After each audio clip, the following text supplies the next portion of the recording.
दुए को पढ़ाए थे, क्या पढ़ाए थे याद करो कि तंत्रिका तंत्र की जो इकाई है, तंत्रिका तंत्र की इकाई को कहते हैं न्यूरॉन। न्यूरॉन परसों पढ़ाए हैं दोस्त मेरे। तंत्रिका तंत्र की इकाई को न्यूरॉन कहते हैं और किडनी की इकाई को नेफ्रॉन कहते हैं। बताओ, अगर हम ही पढ़ाए थे तुमको तो एक बार जल्दी से 8 टाइप कर दो। देखो 8 कितना बच्चा टाइप करता है। यही दुए को पढ़ाए थे, एगो पूछा है, दू को पढ़ा। चला 25 से 28 क्वेश्चन पूछा गया है साइंस से। और दोस्त मेरे, जो पूछा गया क्वेश्चन है, कल जो पढ़ाए थे ना उससे 3 क्वेश्चन था। कल जो पढ़ाए थे उससे 3 से 4 क्वेश्चन था। जितना फॉर्मूला पढ़ाए थे उसमें सब जगह एक एक गो था। जल्दी बताओ, तंत्रिका तंत्र की सूक्ष्मतम इकाई को न्यूरॉन कहते हैं। यही दो को हम बोले थे भैया पहले पढ़ लो। किडनी की सूक्ष्मतम इकाई को नेफ्रॉन कहते हैं। उम्मीद करते हैं आपको पता होगा, और नहीं पता है तो पता कर लीजिए। तंत्रिका उत्तक की इकाई को क्या कहते हैं? न्यूरॉन कहते हैं। यही दो को पूछता है। किडनी की इकाई को नेफ्रॉन कहते हैं।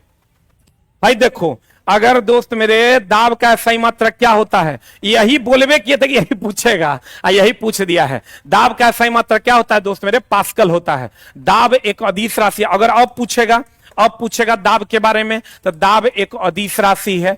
दाब एक अदिश राशि है, ये पूछ सकता है। और अगर तुमको पूछेगा दोस्त मेरे, तो एगो तो बल का सही मात्रक पूछेगा न्यूटन, एगो आवेग और संवेग का सही मात्रक जो पूछेगा, आवेग और संवेग का सही मात्रक केजी मीटर पर सेकेंड होता है। और कार्य ऊष्मा और ऊर्जा का सही मात्रक जो होता है वो जूल होता है। कार्य ऊष्मा और ऊर्जा का जो सही मात्रक होता है जूल होता है। बल का सही मात्रक न्यूटन होता है। आवेग और संवेग केजी मीटर पर सेकेंड। कार्य ऊष्मा और ऊर्जा का सही मात्रक जूल होता है। यही एगो चला हम बोले थे कि पूछेगा दाब का सही मात्रक पास्कल, या नहीं तो ये पूछेगा त्वरण का सही मात्रक जो होता है वो मीटर पर सेकेंड स्क्वायर होता है। भार का सही मात्रक न्यूटन होता है। भार या वजन का सही मात्रक न्यूटन होता है। चाल और वेग का सही मात्रक मीटर पर सेकेंड होता है। चाल और वेग का सही मात्रक मीटर पर सेकेंड होता है। चाल और वेग का सही मात्रक मीटर पर सेकेंड होता है। इससे बाहर क्वेश्चन नहीं जाएगा। जिनको आगे पढ़ना है आगे के एग्जाम्स के लिए, इससे बाहर क्वेश्चन नहीं जाएगा। दाब एक अदिश राशि है। दाब का सही मात्रक पास्कल, बल का न्यूटन, संवेग आवेग केजी मीटर पर सेकंड, कार्य ऊष्मा और ऊर्जा का जूल होता है। त्वरण का मीटर पर सेकंड स्क्वायर होता है। भार का न्यूटन होता है। चाल और वेग का मीटर पर सेकंड होता है। जल्दी लिख, ये भी आज पूछा है, ये भी पूछा है दोस्त मेरे आज। दाब का सही मात्रक पास्कल होता है। जल्दी लिख। ओहो, स्क्रीनशॉट ले लो, फिर हम लोग आगे बढ़ते हैं क्योंकि ये सुपर फास्ट क्लास है। देखो कल पढ़ाए, कल का वीडियो देख लेना। बताओ चला कितने लोग को कल ही बात पढ़ाए? एक बार 8 टाइप करो। कल ही बात पढ़ाए, एक बार 8 टाइप करो। जगह कल अगर पढ़ाए हैं ये बात तो 8 टाइप करो। कल लो पढ़ाए, परसों ये फॉर्मूला पर नहीं एक बार हो गया था कि सर प्लास्टर ऑफ पेरिस का फॉर्मूला आप गलती लिख दिए हैं, तो हम एक के जगह 2 लिखा गया था, याद है तोरा? तो वहीं पर जिप्सम लिखा है। कल लो लिखा है जिप्सम को 100 डिग्री सी पर गर्म करेंगे प्लास्टर ऑफ पेरिस बनेगा। कल अरे वाह, जल्दी से एक बार अगर लिखाए हैं तो 8 टाइप कर दो खट से। प्लास्टर ऑफ पेरिस जो है वो 100 डिग्री सी पर अगर अभिक्रिया करेगा तो ये जिप्सम जो है 100 डिग्री सी पर अभिक्रिया करेगा तो प्लास्टर ऑफ पेरिस बना देगा। एक फॉर्मूला हम बोले थे CaSO4 into 2H2O into 2H2O, CaSO4 into 2H2O। इसका फॉर्मूला Ca। इस बात पर कितना हम लोग बहस भी किए थे, याद करो। बच्चा को बोला सर आप गलती लिख दिए हैं, फॉर्मूला 1 की जगह 2 होगा। CaSO4 into half H2O। ई चला हम बोले थे बाबू सोना, यो बोले थे। देखो यो पूछा है, अगर तुम्हारे पास होगा क्वेश्चन। ब्लीचिंग पाउडर हम बोले थे कि नहीं? जल्दी बताओ। ब्लीचिंग पाउडर का फॉर्मूला हम बोले थे CaOCl into Cl होता है ब्लीचिंग पाउडर का फॉर्मूला। उसके बाद बेकिंग सोडा का फॉर्मूला जो होता है वो NaHCO3 होता है। बेकिंग सोडा का फॉर्मूला NaHCO3 होता है। बेकिंग सोडा का फॉर्मूला NaHCO3 होता है। वॉशिंग सोडा का फॉर्मूला यो पूछा है यही आज। वॉशिंग सोडा का फॉर्मूला कितना बार लिखे हैं? कल लो लिखे थे। वॉशिंग सोडा का फॉर्मूला Na2CO3 होता है। Na2CO3 होता है। अब बोले थे दोस्त मेरे इतने पूछता है, एकदम एक बढ़िया से देख लो। जिप्सम 100 डिग्री सी पर गर्म करेंगे, प्लास्टर ऑफ पेरिस बनेगा। Bleaching powder CaOCl into Cl, baking soda NaHCO3, washing soda Na2CO3। ये क्वेश्चन कल लिखे हैं दोस्त मेरे, कल देख लो कमेंट बॉक्स में 8 आ रहा है, देख लो कमेंट बॉक्स में 8 आ रहा है। कल जो पढ़ाए ना चला, कल के क्लास से हमको लगता है 4 से 5 क्वेश्चन था कल के क्लास से खाली, क्योंकि एकदम रिलेटेड क्वेश्चन पूछ रहा है। बुझा चूना भी लिख लो। बुझा चूना अगर हम बात करें, बुझा चूना की अगर हम बात करें, CaOH2 अनबुझा चूना की बात करें, CaO। उसके बाद संगमरमर की बात करें, संगमरमर या खड़िया या चौक की बात करें, CaCO3।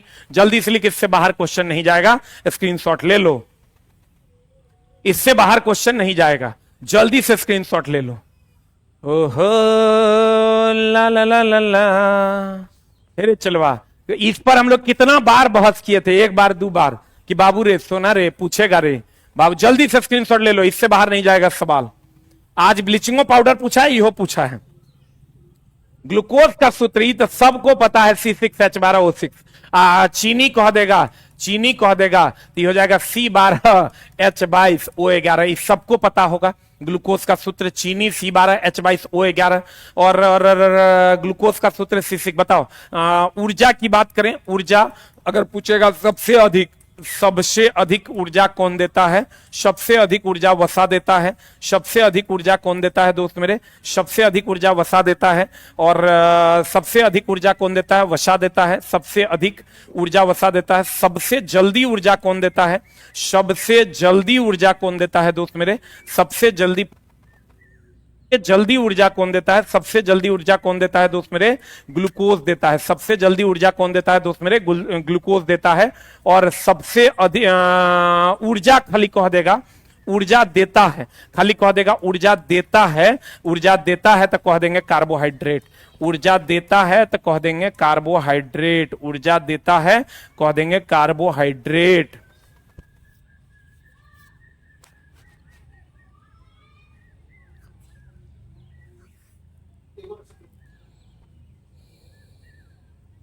सबसे अधिक वसा, सबसे जल्दी ग्लूकोज देता है कार्बोहाइड्रेट।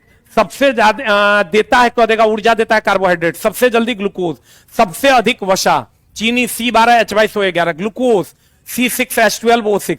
आई तो पूछवे किया है पावर हाउस के बारे में तो पूछवे किया है, हमेशा पूछता है। पूछा क्या है, माइटोकॉन्ड्रिया। याद करो दोस्त मेरे, हम तोरा बताए थे, एगो लड़का अभी हमरा भेजा था, हम देखे तो लाइसोसोम को आत्महत्या की थैली यो पूछा है। यही दुगो पढ़ेवे किए थे, लाइसोसोम आत्महत्या की थैली, लाइसोसोम आत्महत्या की थैली। दुए को पढ़ाते हैं हम, चला दुए को सब एग्जाम में पूछता है। ऐसा नहीं कि हम पढ़ा दिए, ये दुए को सब एग्जाम में पूछवे करता है। एगो राइबोसोम प्रोटीन फैक्ट्री आज पूछा है, इस 7 तारीख को पूछा था, ही आज पूछा है राइबोसोम प्रोटीन फैक्ट्री। राइबोसोम की अगर हम बात करें तो प्रोटीन फैक्ट्री के नाम से जाना जाता है राइबोसोम। आज 25 क्वेश्चन चला पूछा है, कहीं कहीं कमो हो सकता है, कहीं कहीं ज्यादा भी हो सकता है, लेकिन 25, 26, 20, 21, 22, 25 क्वेश्चन 100 में साइंस पूछा है। अब 8 गो क्वेश्चन से 9 गो क्वेश्चन कोनो जगह पर बिहार स्पेशल पूछ दिया है। तो बिहार स्पेशल का अलग से हम क्लास लगाने वाले। कितने लोग बिहार स्पेशल का अलग से क्लास चाहते हैं, एक बार 8 टाइप कीजिए। बिहार स्पेशल का अलग से क्लास चाहते हैं, एक बार 8 टाइप कर दीजिए। और राइबोसोम प्रोटीन फैक्ट्री, लाइसोसोम आत्महत्या की थैली, लाइसोसोम आत्महत्या की थैली, लाइसोसोम आत्महत्या की थैली, चीनी C12H22O11, सबसे अधिक वसा, सबसे जल्दी ग्लूकोज देता है कौन, कार्बोहाइड्रेट देता है कौन, कार्बोहाइड्रेट देता है। ऊर्जा कहेगा तो कार्बोहाइड्रेट। साउंड किस चीज में सबसे ज्यादा, बाप रे बाप, ये तो पिछले दिन में पूछा, आज भी पूछा। ध्वनि सबसे अधिक किसमें होती है, स्टील में। पिछले दिन भी पूछा, आज भी पूछा है। रक्त का पीएच मान सबको पता होगा 7.4। एगो नींबू का पूछ सकता है, एगो नींबू का पूछ सकता है, एगो नींबू का पूछेगा 2.2 से 2.4। नींबू का पूछेगा 2.2 से 2.4। उसके बाद अगर पूछेगा जल का नमक का अगर पूछेगा पीएच मान तो 7। जल और नमक का पीएच मान पूछेगा तो कितना, 7। नींबू का पूछेगा 2.2 से 2.4। रक्त का पीएच सबको पता होगा 7.4 5.4। मुख का पीएच, मुख का पीएच की अगर बात करोगे तो ये लगभग 5.5 के आसपास। टूथपेस्ट जो होता है, टूथपेस्ट वैसे ही पूछेगा, नहीं तो काहे लेकर पढ़ना। इतने क्वेश्चन तुम देख के जाओ, इतना क्वेश्चन तुरा पूछेगा। और रक्त पूछिए दिया है, रक्त पूछवो करता है। रक्त का पीएच सबको पता होगा 7.4। रक्त का पीएच सबको पता होगा 7.4। नींबू 2.2 से 2.4। जल और नमक 7। मुख का पीएच 5.5। मुख का पीएच, मुख अम्लीय होता है, मुख अम्लीय होता है। लार कहेगा तो क्षारीय होता है, लार कहेगा तो क्षारीय होता है। मुख जो होता है अम्लीय होता है, लार कहेगा तो क्षारीय होता है, लार कहेगा दोस्त मेरे क्षारीय होता है। जल्दी लिख, स्क्रीनशॉट ले लो, एकदम सुपर फास्ट करवा रहे हैं हम। बताओ, पाचन तंत्र का हिस्सा नहीं है गुर्दा, गुर्दा, किडनी, किडनी, किडनी पाचन तंत्र का हिस्सा ही नहीं है। पाचन तंत्र के हिस्सा में कौन कौन आ गया? छोटी आंत, छोटी आंत का नाम सुना होगा। छोटी आंत में विली होता है।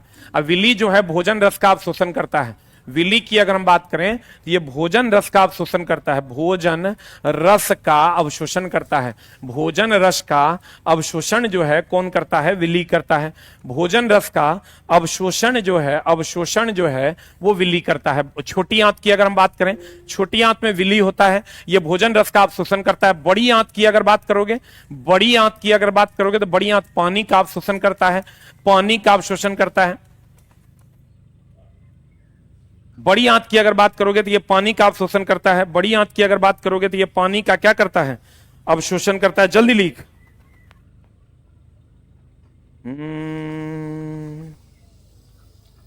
संभल जरा दोस्त मेरे, खूब मन लगा के पढ़िएगा तभी आपका काम होना है, ये बात आप जान लीजिए।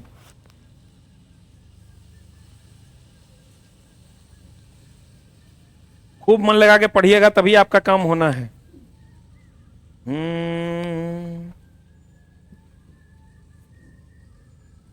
एगो चीज और जान लो दोस्त मेरे, फेफड़ा में जो पूछता है एल्वियोली होता है। फेफड़ा में एल्वियोली होता है जो गैसों का आदान प्रदान करता है, जो गैसों का आदान प्रदान करता है, जो गैसों का आदान प्रदान करता है। फेफड़ा में एल्वियोली होता है जो गैसों का आदान प्रदान करता है। छोटी आंत में विली होता है, भोजन रस का अवशोषण करता है। बड़ी आंत में पानी का अवशोषण करता है।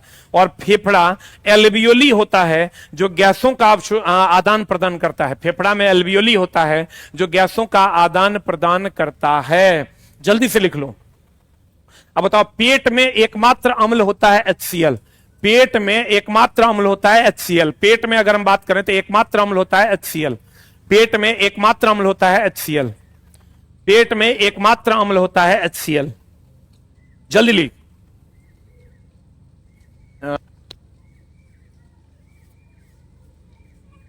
पेट में एकमात्र अम्ल होता है HCl। चला, ये हई देखो, हई देखो, हई देखो, हई देखो बिलड़वा आया, हई देखो बिलड़वा आया। कितना डिस्कशन किए थे हम लोग इस पर, याद है ना? कहता था ओए सर गलत लिख दिए, 2 होगा, आई सर गलत लिख दिए। हम बोले थे बाबू सोना प्लास्टर और पेरिस, अब की लिखेंगे ग्राहक? पूछले है तोरा बताइए दिए थे हम। स्थितिज ऊर्जा और गतिज ऊर्जा का योग यांत्रिक ऊर्जा कहलाता है। एकदम तोर कॉपी में छपल होगा अगर तू क्लास रेगुलर किया होगा।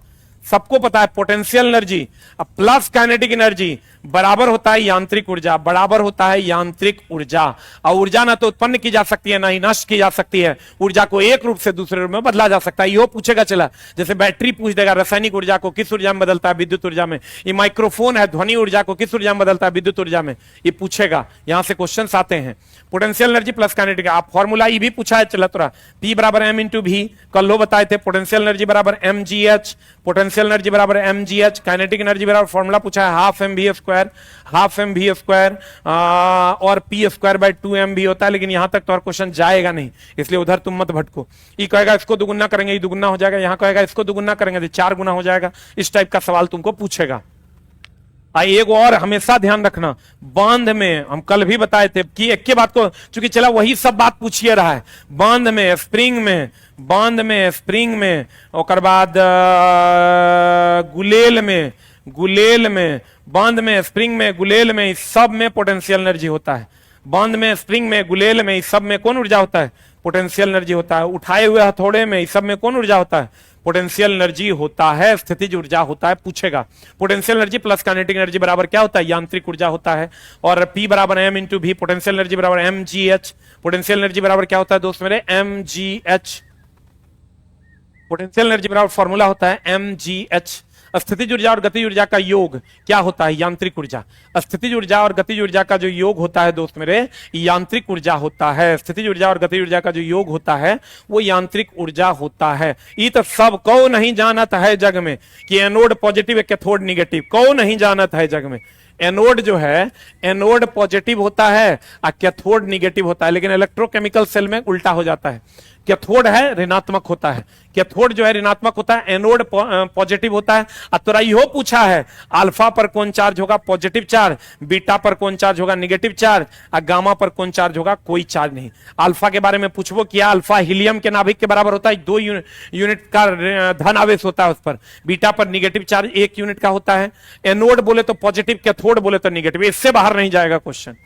स्क्रीन शॉट ले लो बढ़िया से। बंद, स्प्रिंग, गुलेल, पोटेंशियल एनर्जी। अब potential energy plus kinetic energy बराबर यांत्रिक ऊर्जा। Potential energy plus kinetic energy बराबर क्या हो जाएगा? यांत्रिक ऊर्जा हो जाएगा। जल्दी लीक। आर्गन की खोज रेले ने किया था। आर्गन अक्रिय गैस है और आर्गन का यूज पूछ देगा। चला, आर्गन का यूज पूछ देगा तो कहां पर बताए थे हम, थोड़ा याद करो। आज पूछा भी है ट्यूबलाइट में, ट्यूबलाइट में, ट्यूबलाइट में, ट्यूबलाइट में और बल्ब में आर्गन का प्रयोग किया जाता है। ट्यूबलाइट और बल्ब में आर्गन का प्रयोग किया जाता है। आर्गन की अगर हम बात करें, आर्गन एक अक्रिय गैस है। नाइट्रोजन का उपयोग कुरकुरे के पैकेट में करते हैं, कुरकुरे के पैकेट में करते हैं। उसके बाद हीलियम का उपयोग वायुयान के टायर में करते हैं, वायुयान के टायर, वायुयान के टायर और गुब्बारे में, और वायुयान के टायर और गुब्बारे में। सीधी बात, नो बकवास, सिर्फ पढ़ाई में आपका स्वागत करते हैं। वायुयान के टायर और गुब्बारे में, वायुयान के टायर और गुब्बारे में, वायुयान के टायर और गुब्बारे में, वायुयान के टायर और गुब्बारे में।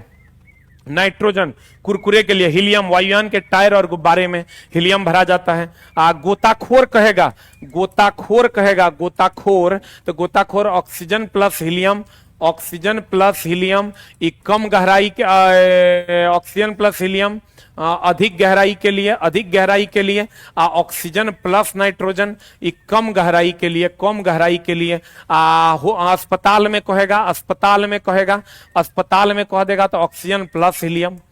एकदम इतने पूछेगा, अधिक गहराई के लिए ऑक्सीजन प्लस हीलियम, कम गहराई के लिए ऑक्सीजन प्लस नाइट्रोजन। अस्पताल में पूछेगा, अस्पताल में ऑक्सीजन प्लस हीलियम। ट्यूबलाइट और बल्ब में आर्गन भरी जाती है, नाइट्रोजन कुरकुरे में नाइट्रोजन भरा जाता है, और हीलियम वायुयान के टायर और गुब्बारे में। इससे बाहर क्वेश्चन चला जाए तो जे तू कह दो, हम सुन लेंगे। जल्दी लीक, सीधी बात, नो बकवास। आगे जिसका एग्जाम है उसके लिए पढ़ाई। जल्दी लीक लिखा।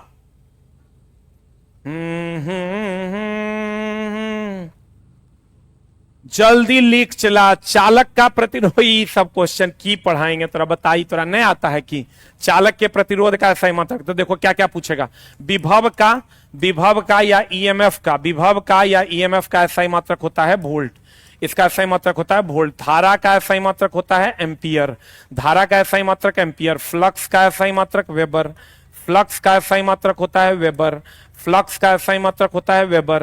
विभव और ईएमएफ का सही मात्रक, विभव और ईएमएफ वोल्ट में, धारा एम्पियर में। फ्लक्स का सही मात्रक वेबर, फ्लक्स का सही मात्रक होता है वेबर, फ्लक्स का सही मात्रक होता है वेबर।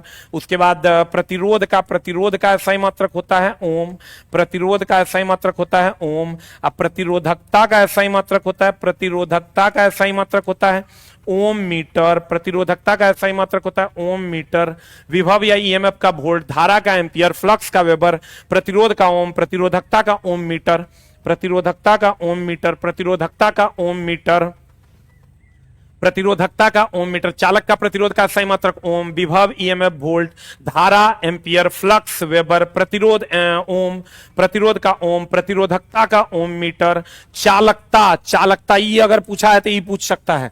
चालकता, चालकता का होता है महो या साइमेन, महो या साइमेन, महो या साइमेन। चालकता का होता है महो या साइमेन, चालकता का होता है महो या साइमेन, चालकता का होता है महो या साइमेन।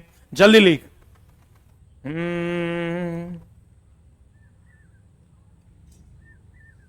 महो चालकता, चालक का प्रतिरोध का सही मात्रक ओम है, विभव या ईएमएफ का वोल्ट है, धारा का एम्पियर है, फ्लक्स का वेबर है, प्रतिरोध का ओम है, प्रतिरोधकता का ओम मीटर है, चालकता का महो या साइमेन है, चालकता का महो या साइमेन है। इससे बाहर क्वेश्चन नहीं जाएगा। और एक चीज अगर जाएगा भी तो थोड़ा प्रतिरोध समानुपाती होता है लंबाई के, प्रतिरोध व्युत्क्रमानुपाती होता है क्षेत्रफल के, प्रतिरोध समानुपाती होता है ताप के, प्रतिरोध समानुपाती होता है ताप के, और अलग अलग तार का प्रतिरोध अलग अलग होता है। अब प्रतिरोधकता की अगर बात करोगे, जिसको हम लोग रो से डिनोट करते हैं, ये प्रतिरोधकता केवल और केवल पदार्थ और ताप पर निर्भर करता है, पदार्थ और ताप पर निर्भर करता है। Is very very important. इससे बाहर क्वेश्चन चला, किसी एग्जाम में नहीं जाता है, तोरा में कैसे चल जाएगा। जल्दी कै को हो गया देख लो, 1 2 3 4 5 6 7 8 9 10 11 12, 12 को पैरामीटर्स पूरा पढ़ाए हैं। 12 क्वेश्चन है तुम्हारे सामने, इसके खानदान में इससे ज्यादा क्वेश्चन नहीं है। जल्दी से स्क्रीनशॉट ले लो। प्रतिरोध का ओम होता है, प्रतिरोधकता का ओम मीटर होता है, प्रतिरोधकता पदार्थ और ताप पर निर्भर करता है। जल्दी लिख, प्रतिरोधकता पदार्थ और ताप पर निर्भर करता है। स्क्रीनशॉट ले लो दोस्त मेरे, टाइम नहीं देंगे तोरा हम।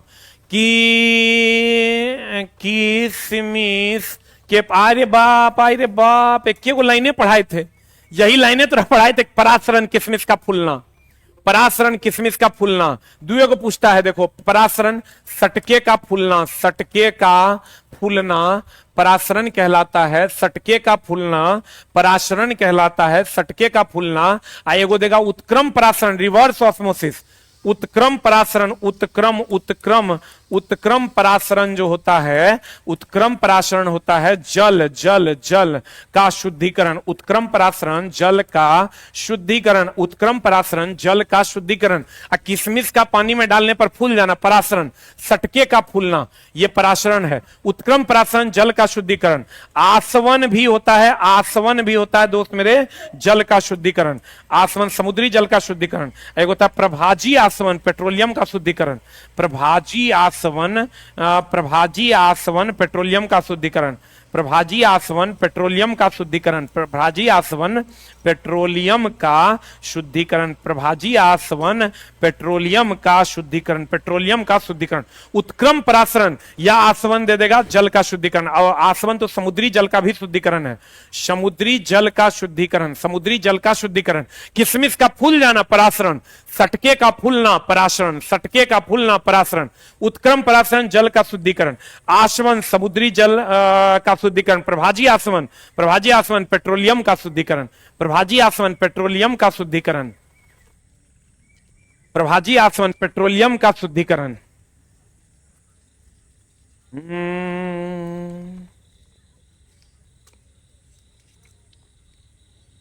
हो गया पेट्रोलियम का शुद्धिकरण, एकदम स्क्रीनशॉट ले लो, चला इससे बाहर क्वेश्चन नहीं जाएगा। उत्क्रम परासरण जल का शुद्धिकरण। सर्वदाता सबको पता है, यूनिवर्सल एक्सेप्टर क्या है, ए बी सबको पता है। ये तो अब ये तुरंत लिखे थे पीछे, अभी जस्ट तुरंत लिखे थे भार का सही मतलब न्यूटन, ये पूछवे करेगा। आज पीछे लिखाए थे लिस्ट जो तोरा जे लो लेट से जुड़ा है शुरू से देख लेना वीडियो। और भार का सही मतलब क्या होता है, न्यूटन। एल्डिहाइड, हाँ देखो एक हम सब फंक्शनल ग्रुप तरह लिख देते हैं, उतने पढ़ के जाना तो हर काम हो जाएगा। एल्डिहाइड देखो, अल्कोहल का अल्कोहल, अल्कोहल का होता है OH, अल्कोहल का OH। अल्डिहाइड का जो कि तुम्हारा पूछा है, अल्डिहाइड का होता है CHO, अल्डिहाइड का होता है CHO। एसिड का, एसिड का होता है COOH, एसिड का होता है COOH। कीटोन का होता है CO, इससे बाहर नहीं पूछेगा। कीटोन का होता है CO, इससे बाहर क्वेश्चन नहीं जाएगा, लिख लो एकरा।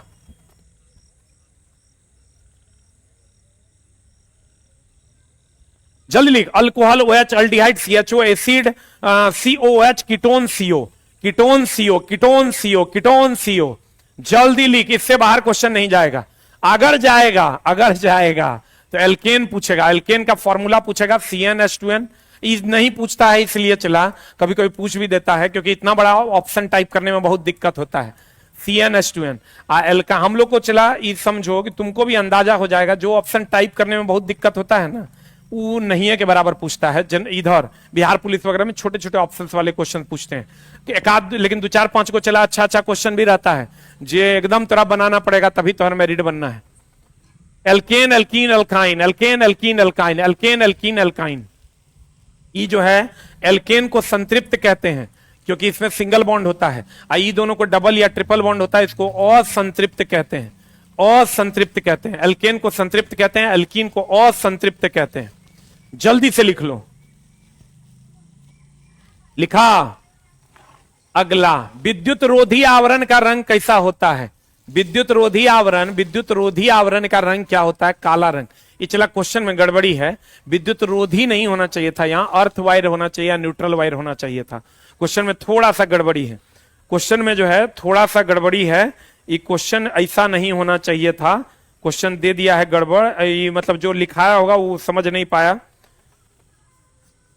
ये क्वेश्चन में गड़बड़ी है। चला, ये क्वेश्चन जो है ना, विद्युत रोधी का रंग नहीं होगा। रेशम कीट, ये सबको पता है, कौन नहीं जानता है जग में सेरिकल्चर, रेसे सारा कल्चर एक बार देख लेना। चला, कोशिका का खोज किसने किया था? कौन नहीं जानता है जग में, रॉबर्ट हुक नाम तुम्हारे। 1665 में कोशिका का खोज कौन किया था? रॉबर्ट हुक ने किया था। इस सबको पता होगा। कोई वस्तु एच ऊंचाई, देखो कितना सुंदर है, ऊंचाई से एक समान त्वरण से गिर रहा है, उसके वेग में क्या परिवर्तन होगा? बताओ। नीचे गिर रहा है, तो नीचे गिर रहा है तो वेग बढ़ेगा, वेग का मान बढ़ेगा और हाइट का मान घटेगा, जिसके कारण काइनेटिक एनर्जी का मान बढ़ेगा। और काइनेटिक एनर्जी चूंकि हाफ mv² होता है, वेग पर निर्भर करता है। अब पोटेंशियल एनर्जी का मान जो होगा, पोटेंशियल एनर्जी का मान जो होगा वो घटेगा। अगर कोई वस्तु नीचे से ऊपर जा रहा होगा तो उसमें वेग का मान जो है वो घटेगा, इसलिए काइनेटिक एनर्जी का मान भी घटेगा और हाइट का मान जो है वो बढ़ेगा। हाइट का मान बढ़ेगा, हाइट का मान बढ़ेगा, इसलिए पोटेंशियल एनर्जी का मान भी बढ़ेगा, पोटेंशियल एनर्जी का मान भी बढ़ेगा। वेग वो नीचे, ऊपर से नीचे आएगा, वेग बढ़ेगा, इसलिए काइनेटिक एनर्जी बढ़ेगा। ऊपर से नीचे आएगा, हाइट घटेगा, इसलिए पोटेंशियल एनर्जी घटेगा। नीचे से ऊपर जाओगे तो हाइट बढ़ेगा, हाइट बढ़ेगा तो पोटेंशियल एनर्जी बढ़ेगा, वेग घटेगा, इसलिए काइनेटिक एनर्जी घटेगा। और दोनों में, इस पूरे में नीचे से ऊपर जाओ कि ऊपर से नीचे जाओ, दो गो चीज नियत रहेगा, एगो कुल ऊर्जा, एगो कुल ऊर्जा, एगो कुल ऊर्जा, एगो कुल ऊर्जा और उसके बाद त्वरण, ये दोनों नियत रहेगा। कुल ऊर्जा और त्वरण जो रहेगा वो नियत रहेगा, कुल ऊर्जा और त्वरण जो रहेगा वो नियत रहेगा, कुल ऊर्जा और त्वरण जो रहेगा वो नियत रहेगा, कुल ऊर्जा और त्वरण जो रहेगा वो नियत रहेगा। जल्दी लिख। कुल ऊर्जा और त्वरण जो रहेगा वो नियत रहेगा, कुल ऊर्जा और त्वरण जो रहेगा वो नियत रहेगा, कुल ऊर्जा और त्वरण जो रहेगा दोस्त मेरे वो नियत रहेगा, कुल ऊर्जा और त्वरण जो रहेगा वो क्या रहेगा? नियत रहेगा। हृदय को शुद्ध रक्त कौन पहुंचाता है? सबको पता है, सबको पता है, सबका रटले रहता है, सबका रटले रहता है। CH4 में कार्बन का हाइब्रिडाइजेशन, देखो चला हाइब्रिडाइजेशन पूछ दिया है, हाइब्रिडाइजेशन को बढ़िया से पढ़िएगा तब समझ में आएगा। वैसे हम कोशिश करेंगे कल के क्लास में हाइब्रिडाइजेशन को समझा दें, लेकिन उसके लिए आपको थोड़ा सा मेहनत करना होगा।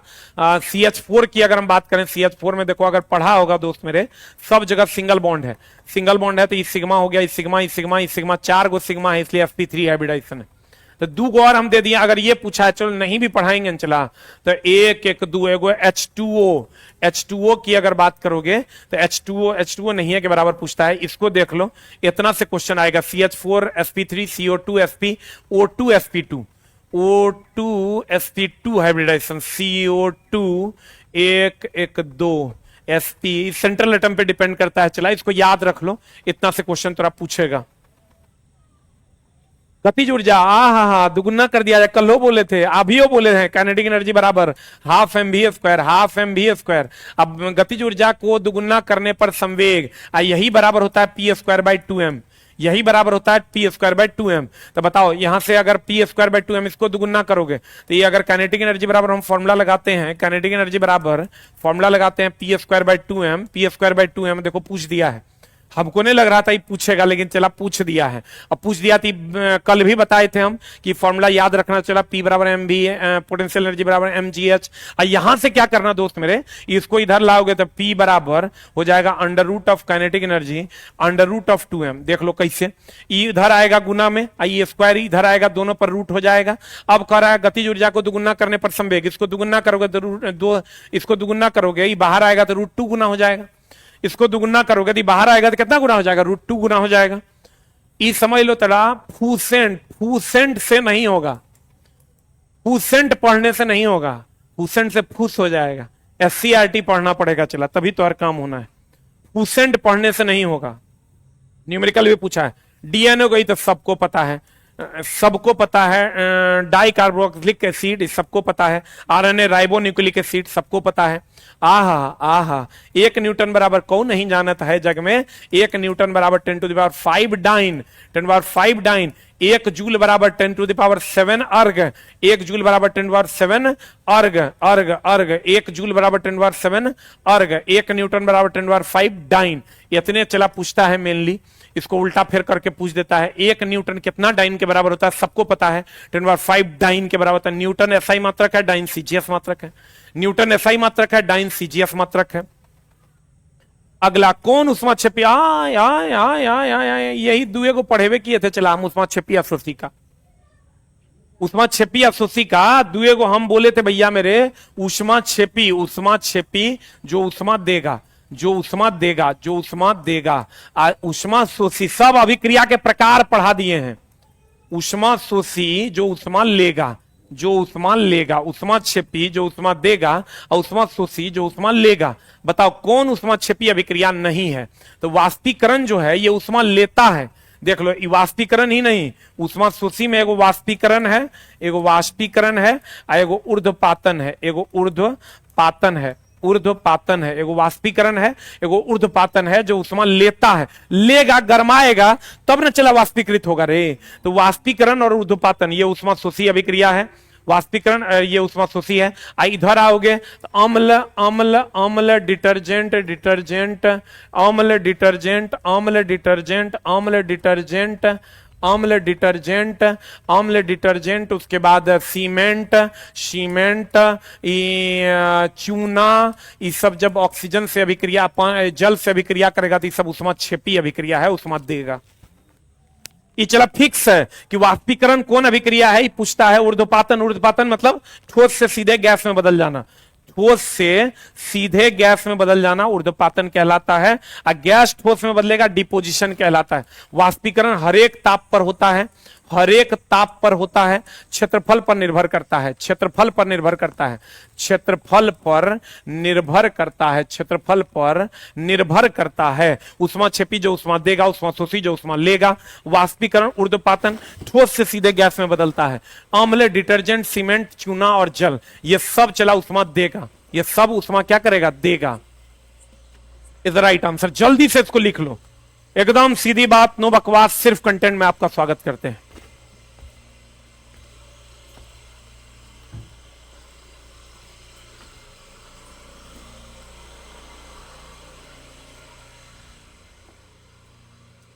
अगला अगला अगला, अगर कौन सा उत्तक हड्डी से हड्डी को जोड़ता है तो सबको पता होगा। लिगामेंट जो है हड्डी से हड्डी को जोड़ता है, और टेंडन जो है दुए को पूछवे करता है। चला, टेंडन मांसपेशी से हड्डी को, मांसपेशी से हड्डी को जोड़ता है, मांसपेशी से हड्डी को जोड़ता है। हड्डी, हड्डी यो पूछा है। और रक्त, रक्त संयोजी उत्तक है। हड्डी और रक्त जो है ये संयोजी उत्तक है, सब जानता होगा, सब याद करके गया होगा। हड्डी से हड्डी को लिगामेंट, मांसपेशी से हड्डी को टेंडन, मांसपेशी से हड्डी को टेंडन, हड्डी से रक्त को, हड्डी और रक्त संयोजी उत्तक है। यह रक्त तो तरल संयोजी उत्तक है।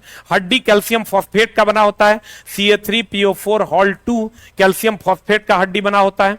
हड्डी जो बना होता है दोस्त मेरे कैल्शियम फॉस्फेट का, हड्डी में सबसे ज्यादा पूछ देगा तो कैल्शियम भरा हुआ होता है, हड्डी में सबसे ज्यादा पूछेगा कैल्शियम भरा होता है। टेंडन मांसपेशी से हड्डी को जोड़ता है।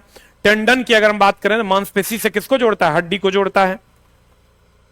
मांसपेशी से हड्डी को जोड़ता है, हड्डी से हड्डी को जोड़ता है लिगामेंट। और हड्डी में क्या होता है, कैल्शियम फॉस्फेट। हड्डी और रक्त क्या है, संयोजी उत्तक है। इतना चला लिख लो, इससे बाहर क्वेश्चन नहीं जाएगा। अगला अगला अगला अगला अगला अगला अगला कहते हैं बैक्ट्रिक नील हरित शैवाल और माइकोप्लाज्मा किस वर्ग में आता है, साइनोबैक्टीरिया है। इचला इन नील हरित शैवाल जो है किसमें आता है, साइनोबैक्टीरिया में आता है। इस सबको पता होगा, नील हरित शैवाल किसमें आता है, साइनोबैक्टीरिया में। शैवाल में सबसे अधिक कौन सी गैस छोड़ता है, मीथेन। शैवाल सबसे अधिक कौन सी गैस छोड़ता है दोस्त मेरे, मीथेन गैस छोड़ता है। लोहे पर जंग लो, यह बाकी रह गया था, ये बाकी रह गया था दोस्त हमार। लोहे पर जंग लगने का कारण, जब लोहा पानी तथा ऑक्सीजन के संपर्क में आता है तो जंग लग जाता है। बाप रे बाप, लोहा, ये तो पूरा डिटेले हम तरह लिखवा दिए थे। लोहा पर जंग लगना सबसे खतरनाक समस्या है। जंग लगेगा पानी प्लस ऑक्सीजन की उपस्थिति में। जंग लगने से भार बढ़ जाएगा, भार बढ़ेगा, तोरा यही पूछेगा। वैसे भार उसके बाद कुछ देर के बाद घट भी जाएगा, अगर दे देगा बढ़ेगा फिर घटेगा तो वही आंसर हो जाएगा। जंग का फॉर्मूला पूछा था, जंग का फॉर्मूला पूछा था, Fe2O3 जंग का फॉर्मूला होता है। इतने क्वेश्चन पूछेगा। जंग लगना एक रासायनिक परिवर्तन है, क्योंकि ये खत्म हो जाता है।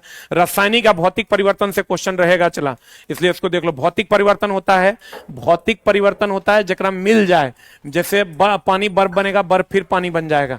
रासायनिक परिवर्तन होता है, रासायनिक परिवर्तन होता है ना मिले, ना मिले वो रासायनिक, मिल जाए वो भौतिकी, ना मिले वो रासायनिक, मिल जाए वो भौतिकी, ना मिले वो रासायनिक, मिल जाए वो भौतिकी, जैसे पानी बर्फ बन गया, बर्फ फिर पानी बन जाएगा तो मिल जाएगा भौतिकी।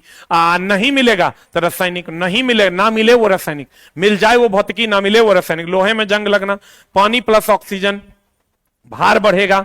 जंग का फॉर्मूला होता है Fe2O3, ये एक रासायनिक परिवर्तन है। यही चला, बाकी था पूछिए दिया, एक रस बाहर क्वेश्चन नहीं जाएगा लोहा में अगर पूछेगा तो। भौतिकी मिल जाए, रासायनिक परिवर्तन ना मिले, भौतिकी, भौतिक परिवर्तन मिल जाए, रासायनिक परिवर्तन नहीं मिले, भौतिक परिवर्तन मिल जाए, रासायनिक परिवर्तन ना मिले।